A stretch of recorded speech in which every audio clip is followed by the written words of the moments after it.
Sama Pak Ustaz. Bismillahirrahmanirrahim. Assalamualaikum warahmatullahi wabarakatuh. Waalaikumsalam warahmatullahi wabarakatuh. Amin ya rabbal alamin. Alhamdulillah, mudah-mudahan di pagi hari ini kita senantiasa diberikan kesehatan dan juga hidayah oleh Allah Ta'ala. Amin. Tema kita bagus, mengingatkan kita ketika dunia meninggalkan kita. Ini maksudnya memang seperti Mas Bobi pikirin ya, kurang lebihnya ya.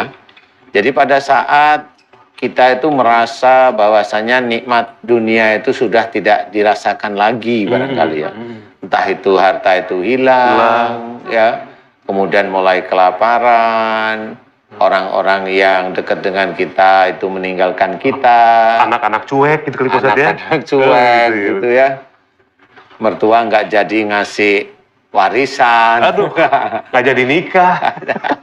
Gitu ya? Tidak jadi nikah gitu ya. Betul. Nah ini ketika kenikmatan meninggalkan seseorang, ya istilahnya dalam cerita diceritakan dalam Quran itu bahwa wala tayasu, dan janganlah berputus asa dari rahmat Allah. Itu memang kita tidak boleh berputus asa sehingga nanti persoalannya ada lain, kita bisa terkena skizofrenia, ada sedih kan gitu kalau sudah merasa nikmat itu hilang, nggak punya uang, nggak punya ini, ditinggalkan istri, ditinggalkan pacar, nggak jadi nikah seperti itu kan banyak faktor psikologis yang kena istilahnya. Betul, dan itu bisa larinya ke arah skizofrenia. Nah ini secara penyakit seperti itu. Tetapi kita dilarang berputus asa karena seseorang hidup itu karunia Allah Ta'ala. Jadi tetap disyukurin. Bisa aja pada saat nikmat itu hilang dari kita, itu ujian dari Allah Ta'ala. Karena apa? Karena dulu nggak taunya kita memang bukan tipikal orang yang suka bersyukur.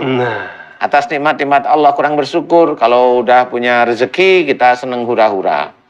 Kalau kita itu dapat sesuatu hal yang ini, merasa itu dari kita yang dapat, kita yang berusaha dan sebagainya. Kalau memang itu sudah waktunya nikmat itu dihilangkan oleh Allah Ta'ala, normal. Kalau itu menurut saya masih normal ya. Karena itu Allah mengingatkan seseorang itu melalui itu, apakah dia kembali pada jalan Allah Ta'ala atau tambah kufur malahan. Dan Allah memang tidak menginginkan seseorang itu beribadah kepada Allah. Itu sebenarnya Allah tidak menginginkan. Itu hanya kepatuhan seorang manusia kepada Allah. Kepatuhan. Jadi kalau Allah sendiri tidak menginginkan. Nah, kalau ibadah seseorang aja Allah tidak menginginkan, apalagi hanya orang yang putus asa, dibiarin malah. Benar. Jadi jangan merasa kalau kita itu sudah putus asa, enggak ini, kemudian Allah itu jadi iba dengan dia, tapi padahal dia sendiri ibadah tidak dikerjakan. Ya. Sholat, kalau dia sebagai seorang muslim, sholat itu hanya sholat saja, kemudian itu baca Quran udah jarang, kemudian ngaji enggak, merasa benar, kemudian dia juga banyak kekurangan yang dia lakukan setiap harinya, dan itu menandakan bahwa dia itu kufur atas semua nikmat yang diberikan oleh Allah Ta'ala. Normal, kalau Allah mengingatkan seperti itu, normal.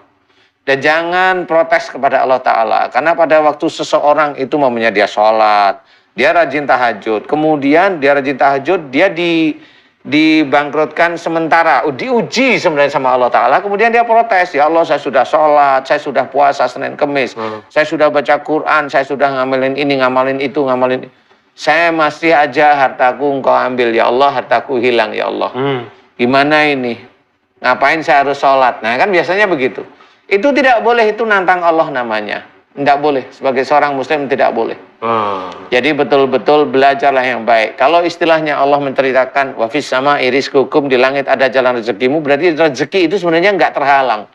Cuma bagaimana caranya terambil? Yaitu kita di dunia selalu berbuat kebaikan. Kebaikan itu sholat dijaga, baca Quran dijaga, amal-amal soleh yang lain dikerjakan. Mudah-mudahan itu bisa menjadi gambaran sehingga manfaat bagi kita, bagaimana kita itu sayang kepada diri kita, yaitu kita sayangi Allah, sayangi Rasul Muhammad SAW. Amin. Allahu a'lam. Allahu a'lam.